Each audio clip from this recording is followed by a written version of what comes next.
Hindi nagustuhan ni Vito ang paghabol ni Iris kanina sa kay Jasmine habang tumatakas, na natatakot si Vito na baka saktan naman ito ni Jasmine Flores ang kanyang anak, na minsan ay binaril ni Jasmine Flores itong si Iris Benavides. Lalong nagalit si Vito nang humihingi ang security ng Carvalho Medical Center ng nakapatong na reward dito sa kay Jasmine Flores at siya umano ang nakapagturo sa kay Vito Benavides kung nasaan si Jasmine Flores. Pero instead na reward ay bulyaw ang ibinigay ni Vito. Samantala nababahala ang mag-ama Iris at Vito sa pagharap ni Jasmine at Agent Fernandez na baka naikanta na ni Jasmine Flores ang baho nila dahil alam nila na may sinabi umano si Tyrone De Vera dito sa kay Jasmine Flores. Ang hindi nila alam ay walang kaalam-alam si Jasmine Flores ng iligal na mga gawain nila at kinakailangan nila umanong unahan si Fernandez dito kay Jasmine Flores na hindi nila alam na dinig rin ni Agent Fernandez ang kanilang pag-uusap at nakikinig lamang o nakakubli ito sa kabilang pader ang agent na dala-dala ang suwero. Samantala nakabalik na si Jasmine Flores sa bahay ng mga Astor Fields at laking pasalamat ni Jasmine dito sa kay Tommy at kay Ma'am Astor at tinulungan siya na makatakas sa mga Benavides at mga kalpulisan. Nakiusap si Astor kay Jasmine na wag na itong umalis.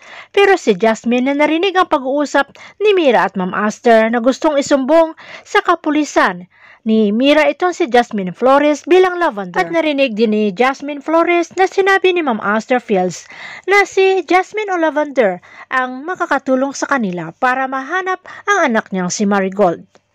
Umamin si Ma'am Astor na totoo ang kanyang sinabi at si Vito Benavides ang hinala ni Astor ang dahilan ng pagkawala ni Marigold. Ibinigay ni Astor kay Jasmine ang gamit ni Marigold, ang kutsilyo na nakatago sa mga gamit ng anak.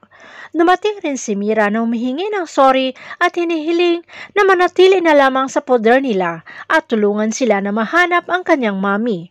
Bumalik sa normal ang loob ng bahay ng mga Astor Fields na ikinainis naman ito ni Dahlia na para bagang walang issue na nangyari.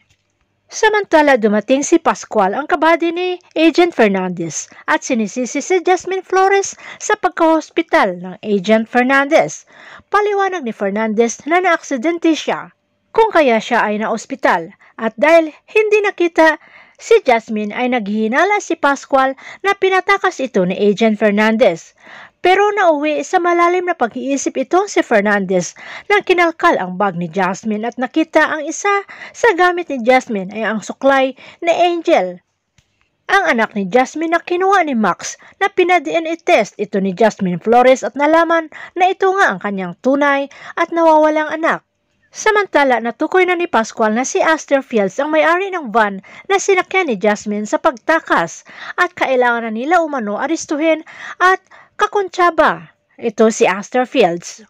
Pero may pagtataka si Pascual dahil hindi daw nila aristuhin itong si Lavender Fields o Jasmine at si Astor Fields at lalong ipinagtataka ni Pascual na ipinabura ni Fernandez ang CCTV footage ng Carvalho Medical Center na nakuhaan ang plate number ng van na sinakyan ni Jasmine Flores. Sasamahan kaya ni Pascual si Agent Fernandez na tulungan si Jasmine Flores o Lavender Fields na maitago ang tunay na pagkatao? Abangan na lang natin ang susunod na episode dito sa Lavender Fields.